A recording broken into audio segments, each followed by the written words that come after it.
তার নিজস্ব গন্তব্য ছিল, কবিতার অক্ষরে সেভাবেই তার সঙ্গে পরিচয়। তিনি যখন চলছেন অন্য কোথাও অজানা গন্তব্যে, তখন তারই কবিতা সামনে এসে দাঁড়ালো।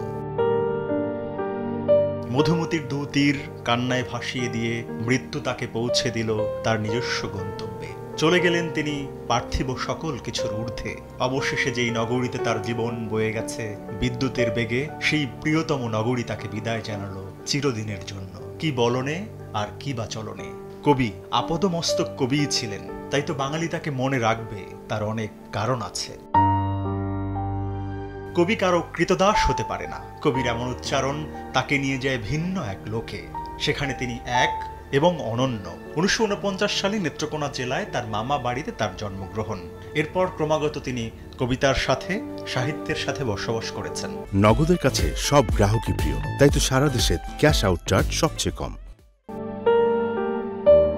বেশ কিছুদিন ধরেই অসুস্থ ছিলেন। অবস্থার অবনতি হলে তাকে ভর্তি করা হয় হাসপাতালে। গত শনিবার তার চিকিৎসায় একটি মেডিকেল বোর্ডও গঠন করে হাসপাতাল কর্তৃপক্ষ। অসীম সাহা বিষণ্ণতায় ভুগছিলেন। এছাড়া পার্কিনসন, কোষ্ঠকাঠিন্য ও ডায়াবেটিস রোগেও ভুগছিলেন তিনি। সবকিছুর সমাপ্তি করে চলে গেলেন তিনি।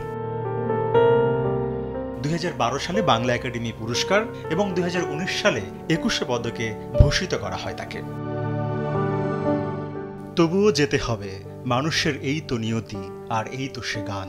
সময় হলেই তবে দেহ থেকে উড়ে যাবে পাখির পরাণ। কবির মৃত্যু দিনে তার কবিতায় এভাবে মিলেছে আশ্রয়। তরিকুল ইসলাম সৌরভ, সময় সংবাদ, ঢাকা।